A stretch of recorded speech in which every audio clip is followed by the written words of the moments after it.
இன்றைக்கி நம்ம பார்க்க போகிற சமையல் ஒரு 5 நிமிஷத்தில் ஒரு சூப்பரான சைடிஷ் எப்படி செய்யலாங்கிறத பார்க்கலாம். இப்போ ஒரு பேன் எடுத்துக்கலாம். இதில் வந்து கொஞ்சமாக ஒரு 2 சொட்டு எண்ணெய் விட்டுக்கலாம். வரமிளகா வந்து வறுக்கிறதுக்காக நான் வந்து ஒரு 8 வரமிளகா எடுத்திருக்கேன். இதை வந்து நல்லா வறுத்துக்கலாம். இப்போ நல்லா வறுபட்டுருச்சு. கேஸ் அமர்த்திட்டு தனியாக எடுத்து வச்சுக்கலாம்.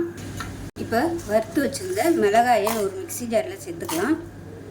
இது கூடவே கொஞ்சம் கருவேப்பிலையில் சேர்த்துக்கலாம்.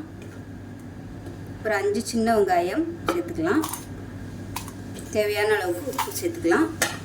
இது கூடவே மெஷரிங் கப்பில் ஒரு 1/2 கப் அளவுக்கு மாங்காய் எடுத்துருக்கேன். கட் பண்ணிவிட்டு இதை சேர்த்துக்கலாம். நான் வந்து தோலோடு சேர்த்துருக்கேன். நீங்கள் தோல் எடுத்துகிட்டு கூட சேர்த்துக்கலாம். ஃபஸ்ட்டு இதை தண்ணி ஊற்றாமல் அரைச்சிட்டு வந்துட்டு பார்க்கலாம்.